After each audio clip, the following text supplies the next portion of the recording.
Assalamualaikum warahmatullahi wabarakatuh. Pada kesempatan kali ini kita akan membahas materi dispersi dan interferensi cahaya. Dispersi itu artinya adalah penguraian, sedangkan interferensi artinya adalah perpaduan. Untuk lebih mengetahui apa yang dimaksud dispersi maupun interferensi, mari kita bedah satu persatu. Dispersi cahaya.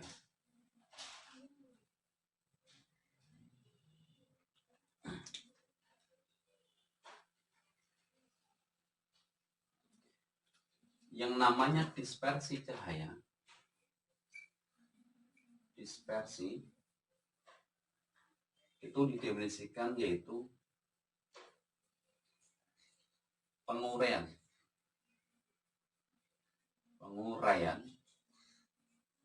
apa yang diurai yaitu cahaya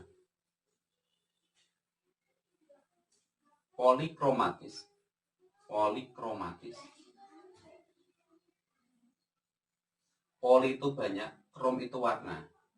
Jadi cahaya polikromatis itu artinya adalah cahaya yang terdiri dari banyak warna. Cahaya polikromatis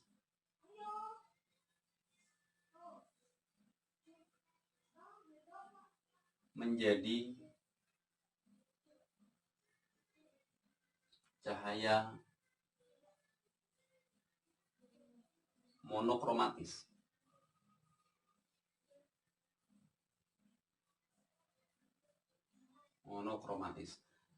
Seolah penguraian cahaya polikromatis. Contoh konkret cahaya polikromatis adalah cahaya putih, jadi cahaya monokromatis. Monokromatis seperti satu warna, bisa merah, bisa hijau, bisa biru. Oke.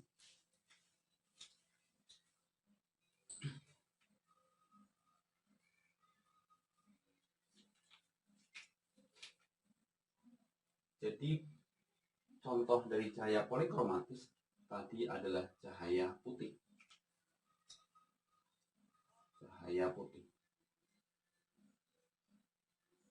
Jadi yang namanya cahaya putih itu sebenarnya adalah kumpulan dari bermacam-macam warna. Alat yang dipakai untuk mendispersikan cahaya putih menjadi cahaya monokromatis itu adalah prisma. Oke, kita gambar proses terjadinya dispersi cahaya.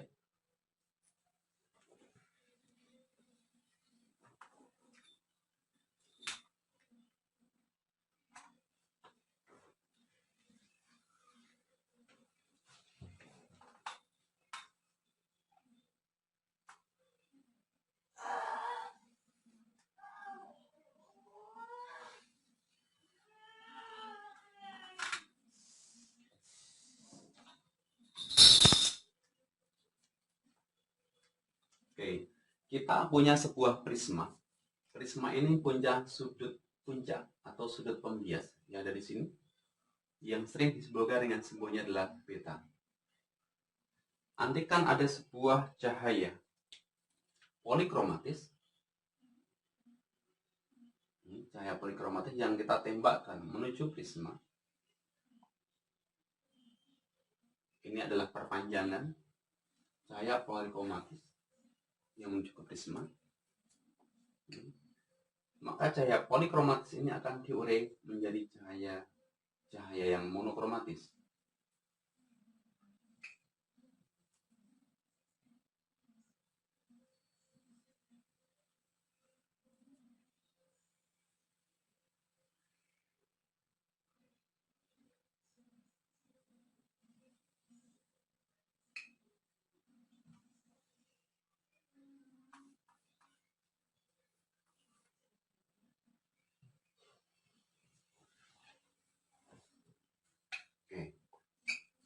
Ini adalah cahaya polikromatis. Contohnya adalah cahaya putih tadi, cahaya polikromatis. Oleh sebuah prisma yang mempunyai sudut puncak sebesar beta, maka akan diurai menjadi cahaya-cahaya monokromatis di sini. Jadi kalau di belakang prisma kita pasang sebuah layar di sini. Ini adalah layar. Kita pasang sebuah layar di sini. Maka nanti tepat di layar akan muncul cahaya-cahaya monokromatis.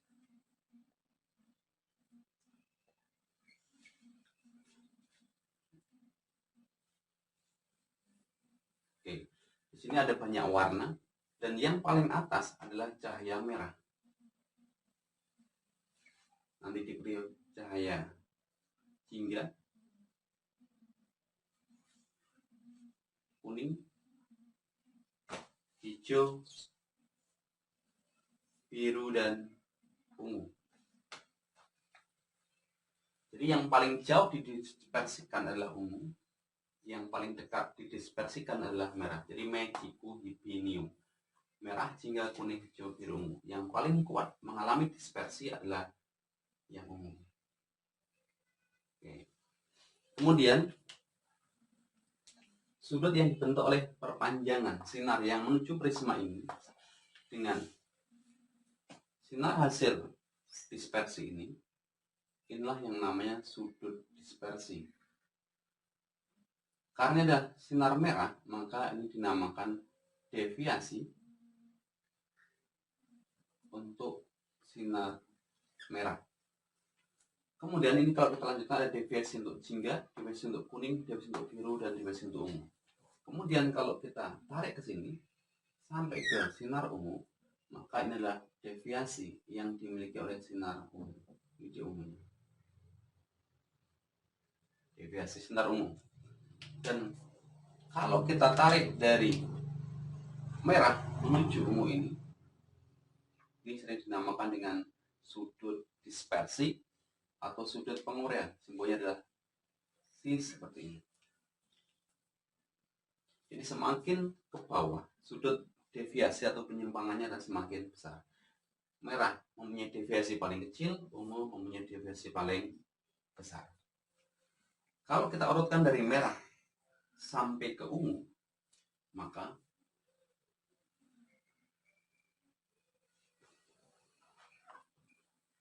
sinar ungu itu mempunyai deviasi yang paling besar.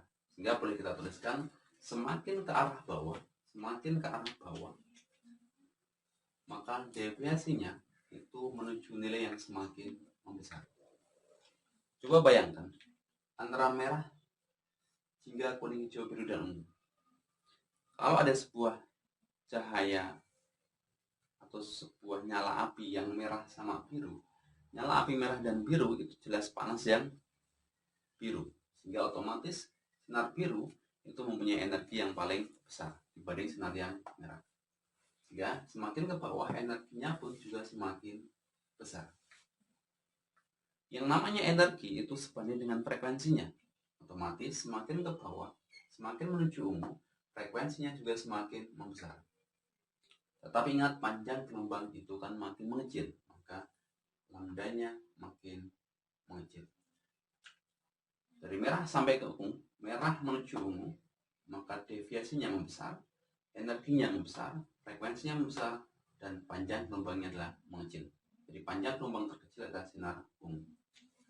Sekarang kita rumuskan bagaimana cara mencari sudut dispersi.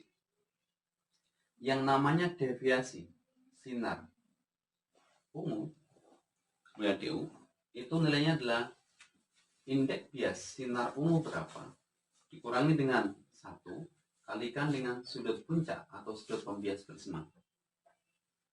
Otomatis ketika kita bicara deviasi sinar yang merah, maka dirumuskan indeks bias sinar merah berapa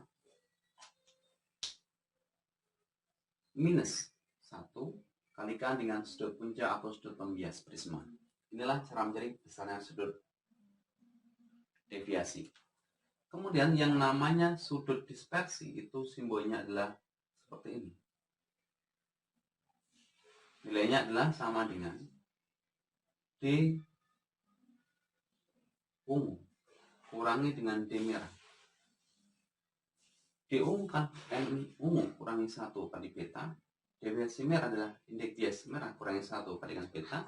maka nanti yang namanya sudut dispersi dirumuskan yang 1 dikurangi dengan 1 kan hilang, maka dirumuskan indeks bias sinar ungu kurangi dengan indeks bias sinar merah kalikan dengan beta. Itulah cara mencari besarnya sudut dispersi.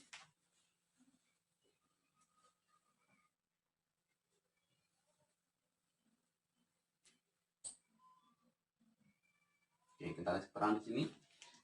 Yang namanya di ungu adalah deviasi untuk sinar ungu. Sudut deviasi sinar ungu. Sudut deviasi sinar ungu. Kemudian yang namanya D merah, DN adalah sudut deviasi untuk sinar yang merah.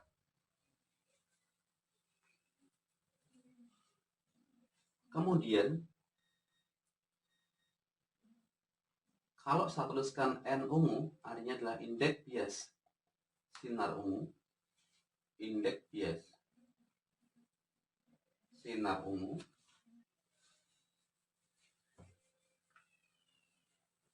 Kemudian kalau NM adalah indeks bias sinar merah.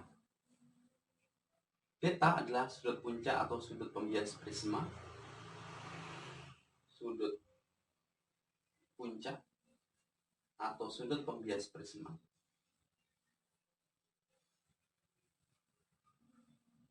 Kemudian yang namanya C ini adalah sudut penguraian atau sudut dispersi. Sudut dispersi atau sudut penguraian. Ryan.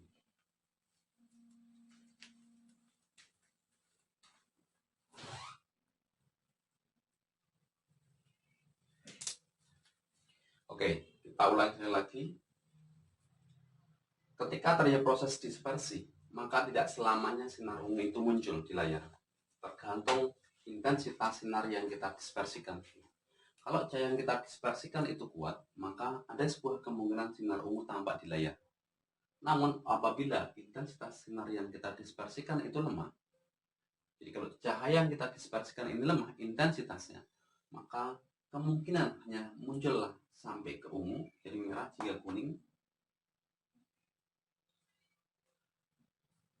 atau mungkin nanti bahkan yang sampai muncul ke biru, merah jika kuning hijau biru. Jadi intinya ungu belum tentu muncul, tetapi merah pasti muncul di layar. Sehingga rumus ini jangan ditelan mentah-mentah. Rumus untuk menjadi dispersi, untuk menjadi sudut dispersi adalah indeks bias sinar ungu kurangi indeks bias sinar merah kalikan beta. Tapi sayangnya sinar ungu ini tidak selamanya muncul di layar, tergantung intensitas sinar yang kita dispersikan. Sehingga nanti kalau yang terakhir muncul di layar ini adalah sinar biru, maka ini adalah N biru kurangi N merah kalikan beta. Andaikan yang terakhir muncul di layar adalah sinar kuning, maka ini adalah N kuning kurangi N merah kalikan beta. Intinya yang belakang itu pasti indeks bias merah, tapi yang depan adalah indeks bias sinar yang terakhir muncul di layar ini. Apakah kuning, apakah hijau, apakah biru. Oke, jadi belum tentu nanti adalah ungu. Tergantung kekuatan intensitas cahaya yang kita dispersikan.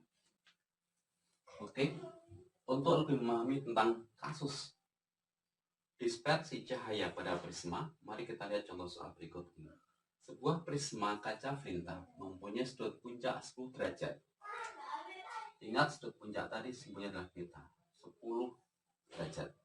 Dalam keadaan deviasi minimum, berapakah sudut dispersi antara sinar merah dengan sinar biru jika diketahui indeks bias kaca Flinta untuk dua sinar tersebut adalah N merahnya. Jadi indeks bias sinar merahnya adalah 1,644. Kemudian indeks bias sinar birunya adalah 1,664. Pertanyaannya, berapakah besarnya sudut dispersi? Simbolnya ada sini seperti ini.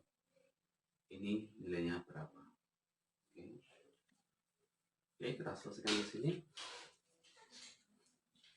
Yang namanya sudut dispersi tadi Nilainya adalah besarnya indeks bias sinar yang terakhir muncul di layar.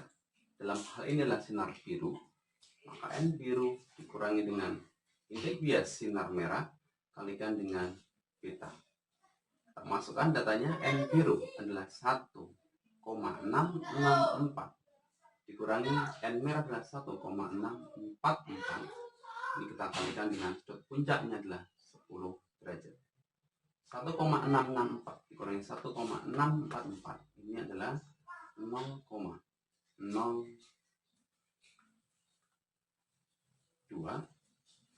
Kemudian dikalikan dengan 10 derajat, maka hasilnya adalah 0,2 derajat. Inilah besarnya sudut dispersi atau sudut pengurian prisma.